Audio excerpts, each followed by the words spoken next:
Aziz do'stlar, bugungi kontentimiz sal o'zgacharoq. Biz o'zimiz har bir kasallikka ta'rif, e'tirof bergandik. Bugun aynan shu kasallikni boshidan o'tkazgan, nimalarni his qilganligi haqida kecha operatsiya bo'lgan bizning bemorimiz, endi bemor desa ham mijozimiz Islombek bilan suhbat quramiz. Islombek Rossiyadan, Moskvadan bizga tashrif buyurganlar. O'zimiz o'zbekistonlik hamyurtimiz.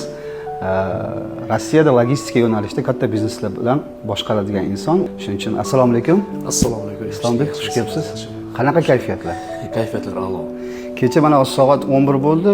Kecha 12 da boshladik operatsiyangizni. Shu vaqtdagi hayajon bilan hozirgi hayajonning farqi bormi?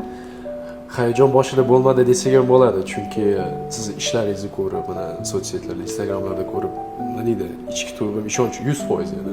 Chunki bildim, ko'pchilik aytishdi, gaplar bo'ldi, bunday, boshqa aytlar ham ko'rdi. Lekin shu intuitsiya degan narsa bo'ladi-yu. Shu intuitsiyaga doim ishonish, Jamshid aka qo'llar yengil, 100% dedi. Shu keldik, hayajon vobshe bo'lgani yo'q. Chunki bu yerda atrofdagi hamkasblaringiz, ishchilar, xodimlar hammalari nima deydi, bemorlarga kayfiyati a'lo qilib turadigan nastreniya bilan gaplashyapti-da, yuzlarida kulgu bilan.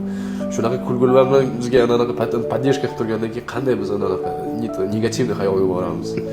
Ko'ngil to'q bo'lib bemalol sekin kirdik. Rahmat.